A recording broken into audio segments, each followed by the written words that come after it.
لە کاتی باسکردنی چیرۆکی ژیانیان لەگەڵ منداڵێکی خاوەن پێداویستی تایبەت چاوەکانی پڕ دەبێت لە گریان بە تایبەت کاتێک منداڵەکەی داوای لێکردووە جانتا و خەڵەمی بۆ بکرێت و بچێت بۆ قوتابخانە بەڵام بەهۆی ئەوەی خاوەن پێداویستی تایبەتە لە قوتابخانەکان وەریان نەگرتووە.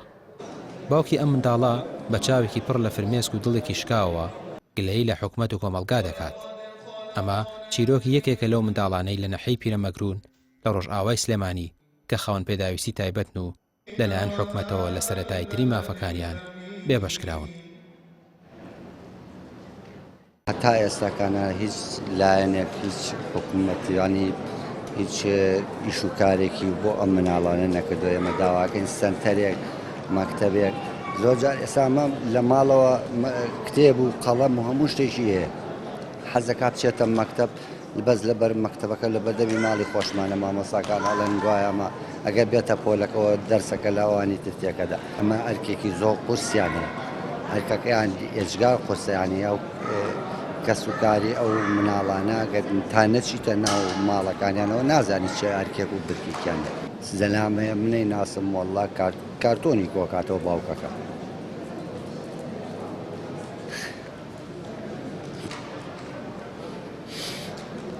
خۆ کێشەم نییە وەڵڵا یەک کێشەم نییە لەخوا بە زیابێ وەزعم باشە خەڵکە داماوە. ئێستا من مناڵەکەم 16 ساڵەتی هەرزەکارێکە هەتا ئێستا 250 لەم حکومەتە سوونبەند نەبووە. یعنی ئەی من ئیتر من تەمەنم ڕۆی من خۆم ئەی من کەی چاوەڕێکم حکومەت ئاوەڕێ باتەوە لەم کوڕەی من کە هەرزەکارێکە ینی زۆر لە باوکی گەورەترە. ینی ئەگەر حکومەت ئاوەڕ باتەوە لەلایەن مادی معنەوی خولی وشیاری بۆ دایک و باوکەکان کاتەوە. لە کاتێکدا زیاتر لە 100 منداڵی ئۆتیزم و دەیان منداڵی دیکەی خاوەن پێداویستی تایبەتی دیکە لە نەحەی پیرەمەگرون دەشین بەڵام لە سەرەتاییترین خزمەتگوزاریەکانی وەک سەنتەری ڕاهێنان و پشگیری بەردەوام بێبەشن. ئەم دۆخە بە تەواوی کاری لە ژیانی ئەو خێزانانە کردووە. ئەو ئەحسایی کە تاکو ئێستا لە لامانە ئێمە ئۆتیزم لە منتیقانان 36 کەسی ئەم سنوورە لە ئێمە ئەندامە و ئەو ڕێژەیە بە چاو ئەوەی کە ئێمە ئەزانین کە لای ئێمە تۆمارکراوە کەمە چونکە ئۆتیزم ڕۆژ بە ڕۆژ لە زیاترە لە بەرەوە حاڵەتە تا ئێستا نەدۆزراوەتەوە بەڵام شاردنەوەی مناڵەکان حاڵەتەکەی قورس کردووە نییە دیار قورسی کردووە بەڵام ئێستا ئێمە چی ئەەکەین حالێن هەڵمەتێکی باشمان دەست پێ کردووە ئەوە دووسێ سمینار و دیبێتی 8 ئەڵقەی و 10 ئەڵقەیی لە ڕێگەی خەڵکی شارەزا و زۆر بە شێوەیەکی پێشکەوتوو دایک و باوکی مناڵی ئۆتیزم وشارەکەینەوە بۆ ئەوەی ئیشەکە بەرەو باشتر بچێت چونکە بۆ ئەگەر لە سەنتەریش دای نابێت 3 ساعت 20 ساعتەکەی لە ماڵەوەیە.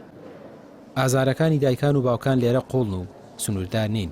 هەر یەک لەمانە چیرۆکێکی خەمباری هەیە بۆ گێڕانەوە چیرۆکێک کە تیشک دەخاتە سەر فەرامۆشکردنی ئەم توێژە لە کۆمەڵگەدا ئیتر بەس بێت. ئەمە ئەو هاوارەیە کە لە قوڵایی دڵیانەوە هەڵدەقڵێت داوای سوکردنی باری سەرشانیان دەکەن چونکە تیاندا هەیە زیاتر لە 30 ساڵە شەو ڕۆژەکانی بەدیار منداڵە خاوەن پێداویستی تایبەتیەکەیەوە بەڕێ دەکات بێ ئەوەی هیچ هاوکاریەکی شایستە بکرێت. ڕامیار عوسمان کەناڵی پێیام ناحەی پیرەمەگرون.